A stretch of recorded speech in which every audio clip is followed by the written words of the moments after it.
when I'm in the gym and I've got, just a little bit left, I know everybody else is gonna stop when that pain happens. I wanna max out and do one more. Life is messy. By the way, so is business. So is a happy life. In fact, remember this, the messier your life is, probably the happier you are. I want to improve. That doesn't mean I don't struggle with my motivation from time to time. Doesn't mean I don't get confused or down. Of course I do, but I'm not for sale. You can't buy me. Need motivation? Watch the Top 10 with Believe Nation. Top 10, I got a top 10. Got my motivation high for my top 10. Gotta learn from the wise women and men all my life. Like na na na na. For my top 10, top 10, top 10, na na na na. This one's for my top 10. Hey, it's Evan Carmichael, and I make these videos because chances are you are the most ambitious person in your circle, but you know you're capable of more. And you get that push by surrounding yourself with the best. So today, let's learn from one of the best, Ed Mylett, and my take on his top 10 rules for success. Enjoy. Okay, let's kick it off with rule number 1. Max out your life. Max out means to get the most out of something. And what it is for me is it's sort of just how I try to live. So when I'm in the gym and I've got, just a little bit left, I know everybody else is going to stop when that pain happens. I want to max out and do one more. Because I know what grows that muscle is that one more, is maxing it out, getting the most out of it. And so I try to do that in every area, whether it's with my family or in my business or money or golf or fun, the gym, fitness, no matter what it is. If I'm gonna eat a great steak, I wanna max it out. I wanna chew it a little bit slower, right? So it's just sort of the way I try to live. I try to max out every single experience because you can get money back, right? But you can't get time back. And so I wanna max out every second of my life. And I mean that, whether it's my learning or my enjoyment or fun or giving, I wanna max that out. And I named my son Max as a consequence of that to remind him and everybody that's around me that you can max out every single second of your life. Rule number 2, outwork everyone. As cool as you might think my life is, I have a recurring nightmare that I've had for 26 years. I'm somehow walking outside a stadium, a baseball stadium, and I can hear them announcing the starting lineup to a baseball game. I'm not kidding you. And I can hear the music playing and they say, leading off in center field, number 8. And I know it's me. I played center field here and I led off, right? Number 8, Ed Mylett. And I hear him yelling, but I can't get in the stadium. I'm like, I'm supposed to be playing, right? Like I'm supposed to be, and I cannot get in the door. Like I'm running around the stadium. Look, I'm in my uniform. I'm in. They're like, we don't know who you are, man. I'm like, no, you need to let me in. They just announced me. I'm the starting center fielder, man. They're like, I'm sorry, man. We don't know who you are. You can't play. And then every single time I have the dream, I lap around the stadium trying to get back in to the game. Except I can't get in. This is a true story. I'm 47 years old. I had this dream last month. I had it the month before that. I had it the month before that. Okay? And then I wake up. And it's a nightmare. Every time I'm in the dream, I know I'm having it, but I can't get out of it. And the reason I have that dream is because I miss playing so much. And the real reason I have the dream is because when I was here, listen to me, okay? When I was here, I did not give it everything I had. Over and over and over again, you must be working on how great you think you are, what you're worthy of, what you deserve. Because you get out, the way you change your identity is this. You change your identity, listen to me on this, remember this when I leave. You change your identity because it's based on what you believe you're worth, what you believe you deserve. We take it more serious. We have more fun. We're laughing our asses off, but we are outworking everybody in the conference, everybody in the country. We hit the gym that way. We stretch that way. You become a team nobody wants to play. Now, if you did that, you know what starts to happen to this team? You start to believe you deserve stuff you probably aren't good enough to get. You will literally win games you're not supposed to win. This team outworks everybody in their at-bat. They battle on every pitch when they're in the bat. I want you to think about that for a minute. I mean, what if you didn't give away a single freaking pitch all year batting? Not one dude. You grind every pitch, you battle every pitch. What if someone would have told me this when I was here? Battle every pitch, man. Every pitch is a fight. Every pitch is a battle. It's you, it's a team, but it's you and the dude with the wrong lid on the mound. Battle his ass. Rule number 3, have great clarity. You're going to get what you're looking for. So if you're looking for success, you're looking for happiness, you're looking for prospects, you're looking for recruits or clients, I'm telling you, the more you're consciously looking for those things, you're going to see them. When you're looking to win, you're looking for victory. Same time, if you're looking to be victimized, if you're looking to be looked past, if you're looking to be small, if you're looking to be offended, you will find that constantly. And so be very careful what you set your mind towards, what your outcomes are, because you're going to find them. Your mind's powerful. You're powerful. You're more powerful than you think you are. And if you could just get clear on what you're looking for, get super specific with great clarity, great specificity about what it is you want, it's sitting there for you to find if you look for it. Rule number 4, tell a new story. One of the things we have to do to create a new identity is to begin to tell a new story. What's your new story? Who are you now? What are you all about now? Where are you going now? What's this new version of you? See, here's what's amazing. At any point in your life, you can just decide to write a new script. You could decide to become a whole new character. See, the leading character in the story of your life is you. And guess what? You and God control the script. You could write a new script at any time you want. Listen to me. At any time you want, you can simply decide to be a new character. I'm strong now. I'm beautiful now. I'm handsome now. I'm bold now. I'm funny now. I'm smart now. I'm going there now. Stop telling the old story. Here's the truth. Nobody cares. No one cares if you had a failure. No one cares if you've had a setback. No one cares if you had a victory. And none of those failures, none of those setbacks, none of those victories, and that old character you keep playing is the very thing that will prevent you from becoming this new version of you. It's a story if you're stuck. It's an old story you're telling with an old character that was last year's version, last decade's version. Who's the new character? What's the new script? What's the new story? I love the book by my brother Evan Carmichael, Built to Serve You Guys. This is the kind of thing you get in this book. Most people wake up and drive to a job they hate. Think about your 5 closest friends. Are they happy? Do they live their lives with purpose? Do you? We put on a fake front for what we want people to see and think about us, but the reality is most people aren't happy. We're lost. We settle. You can't be happy if you don't know your purpose. And then he goes on to explain how to do that. You guys should get this book, Built to Serve, by my dear friend Evan Carmichael. Rule number 5, embrace the mess. Life is messy. By the way, so is business. So is a happy life. In fact, remember this, the messier your life is, probably the happier you are. The most out of control you've ever been in your life, here's my bet, you were the happiest. It was when you were in college cramming for finals, or when you were chasing something in your life at any time and it was out of control. One of the great fallacies of life, a total load of BS, is the concept of balance. Balance is BS. You're never gonna have total balance in your life, and you don't want it. Balance is boredom. Every area of your life, it's sometimes gonna be peaking or priming compared to another one, and you don't want that. Remember this, the amount of uncertainty you can handle at any given time is directly related to how happy and productive and fulfilled you're gonna be. So embrace the mess. Great entrepreneurs, they create messes everywhere.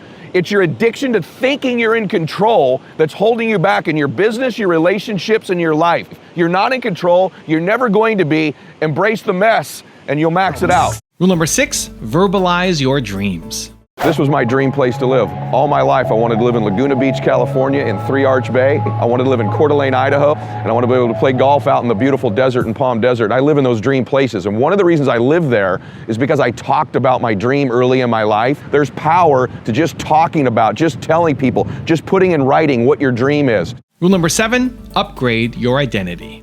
Beliefs are so important to guard because once you have a belief, your brain goes to work, and I've said this in another audio video, where your brain has to go to work to prove your beliefs to be true. Your brain literally goes to work on finding the evidence to prove you right. And so that identity, you're constantly reinforcing it. Let me give you an example of what I mean. If you believe a certain worth about yourself, a certain identity, that impacts the type of action you're willing to take. So if there's a goal you've got set, it doesn't matter what it is, pick a goal. To the extent that you believe it's consistent with your identity is to the extent that you will make an effort towards it. It's a self-fulfilling prophecy, however, because what happens is if your identity is here and the goal is there, you will only make an effort congruent with what you believe you're worth. And so that limited effort you make produces the result not consistent, and it reinforces the belief. It's like a self-fulfilling prophecy. So you set a goal that is inconsistent with an identity you're working on. You will only make an effort consistent with the identity, which will get you to here, doesn't produce the result, and it reinforces this belief you have about yourself. So it's important as you set new goals, as you set new visions, that you also upgrade your identity simultaneously. You're in process of upgrading it, because that identity impacts the effort you make, right? Impacts the will you put towards it, and that will is reinforced by the lack of result. And so it becomes this self-fulfilling prophecy. So your mind has this belief it wants to prove to be true, and it starts to find references. So if you believe you're 75 degrees, it's going to start finding legs to put under that table to make it immobile so it can't move to prove you right. And so our identity equals our effort, and the challenge is that effort produces the result. And so this identity has everything to do with the effort you make, which produces the result, which will reinforce the identity or the lack thereof. So it's critical that you upgrade identity with your new visions and goals. Rule number 8, build relationships. I don't really believe in this mentor stuff. I don't know that I buy into that. Like I don't think I influence you by you necessarily asking me questions and I answer them. Don't you find that too? Like almost sometimes people that want you to mentor them, they're almost interviewing you. And I think that's almost like a school teacher. So if you look at your kids, the people that influence them, their teachers influence them to a degree. That's like a mentor, right? Because they shape them and mold them, and there's influence there. But who do you really worry about? You worry about who their friends are. Because their friends, you show me their friends, I'll pretty much tell you who's influencing them.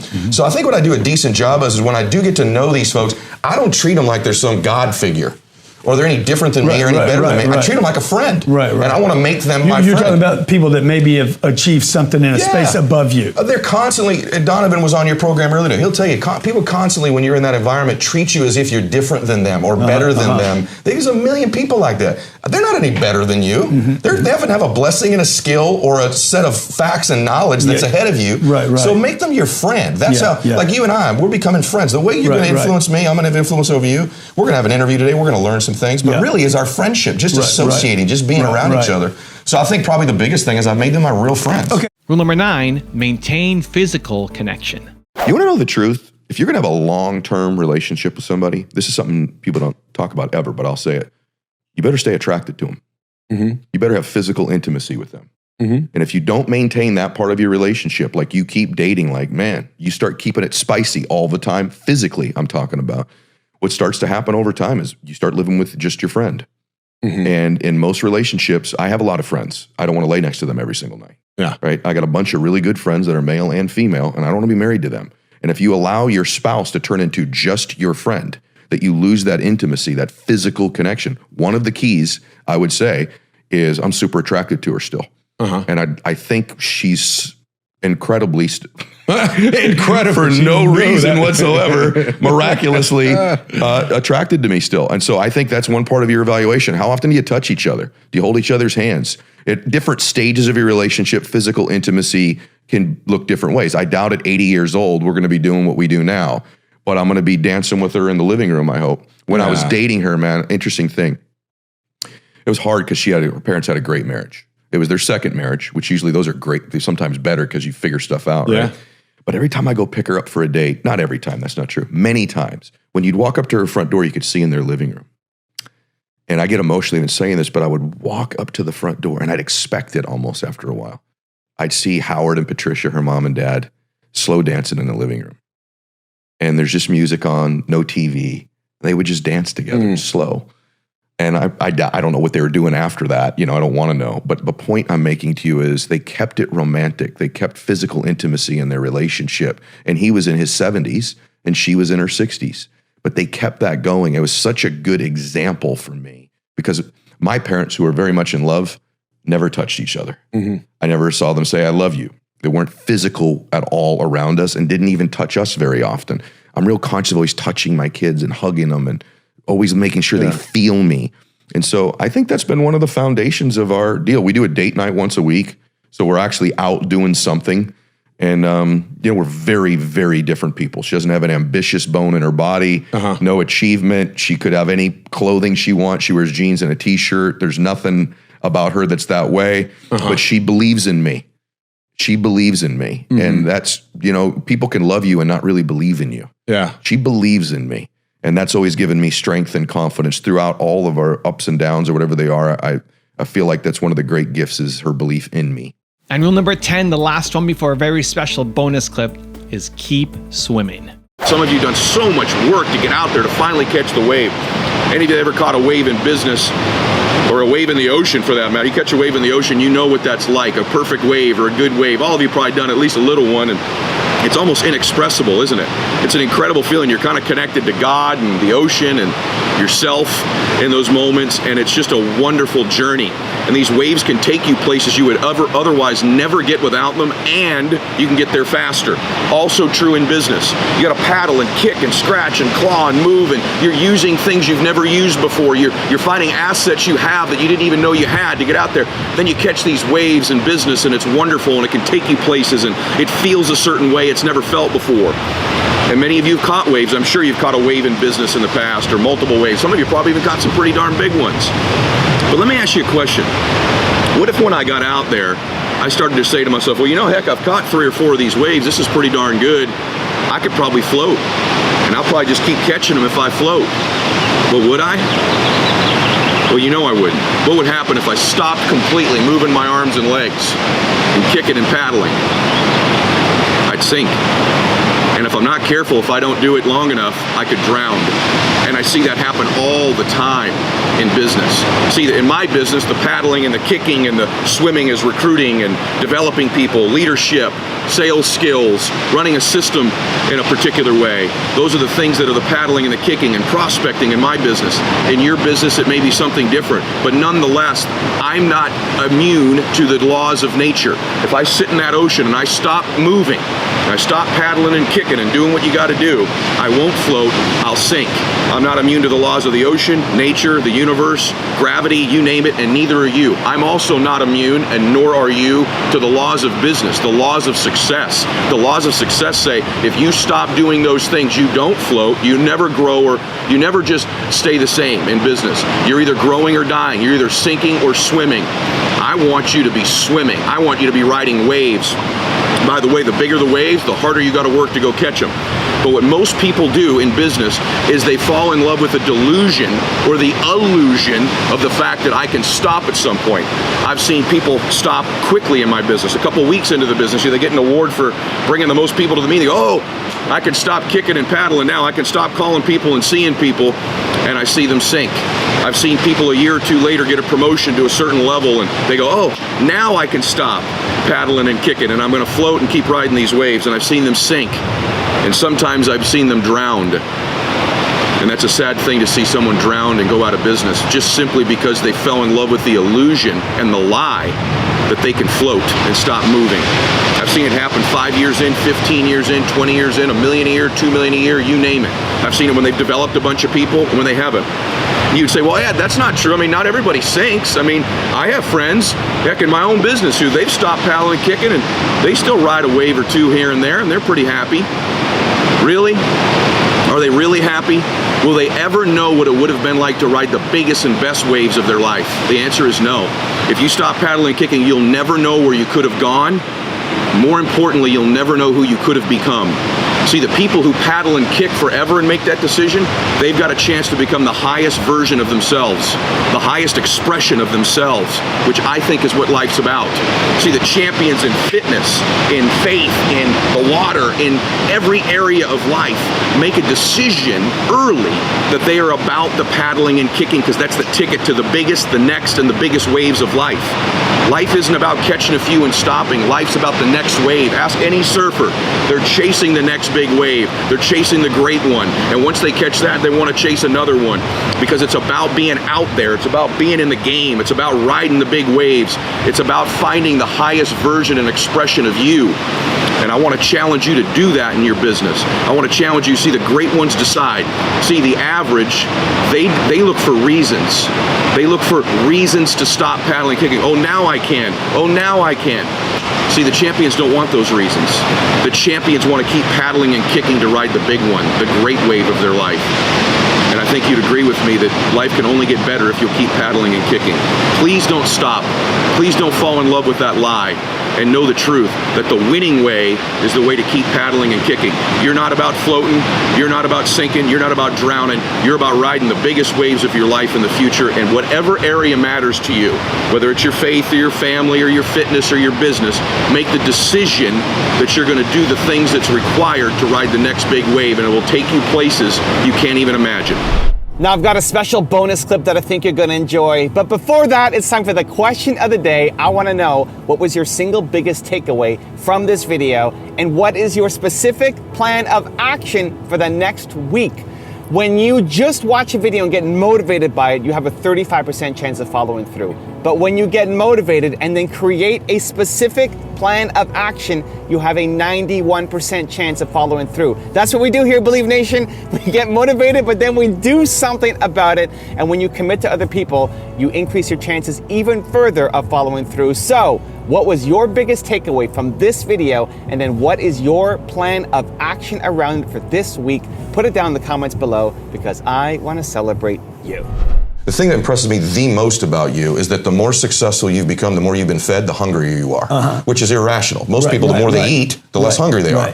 The freaks of the world, the mega successful, somehow the more they're fed and they get hungrier. So the question now for a guy like you, and that they're asking, when's enough enough? Ed, how many times have you been asked this? I've been asked that a lot, and there's no such thing for me because I'm not trying to get to necessarily a place or just an amount. I have goals. I want to be a billionaire. I have these things I want, but I'm not trying to just get to destinations. I'm trying to see where I can get as a man in every aspect, my body, my spirituality, my family, my finances, my influence, my ability to communicate. And here's for most people, this is what I love about you, since I took this shot at your limited intellect. Which isn't really that limited. Well, hey, we all have a limited intellect. Don't kid yourself. No, you're right. I can recognize it in others because I suffer from it. But, and here's what it is. Most people's will to win is for sale. It's for sale. Most people's will is for sale. To win is for sale. They can be bought. I can't be bought. So if we give you if we gave you just enough money, if there's a certain dollar amount, you'd stop working hard. Wow, we give you a title, you'd stop working hard. We give you a car or a plane or a house. Dude, that's the book, bro. That's the book. Is that the book? Yeah, that might be the book. That is the book. And so your will to win is for sale. That's right. And I decided once I realized that, because I watch it happen with people in their body and their finances and their family and their faith, whatever it is, I'm not for sale. So there isn't a place you're going to buy me. You can't get me. There's not a stop, a place, a destination where you're going to get me to relent, to quit. I want to improve. That doesn't mean I don't struggle with my motivation from time to time. Doesn't mean I don't get confused or down. Of course I do, but I'm not for sale. You can't buy me. And you know this too. We see friends of ours, even guys in their 60s, said they sold their company for blah, blah, blah. And now they golf 9 days a week or whatever. You know, that's fun, but they're for sale. They were bought. You were bought. You were for sale. I'm not for sale.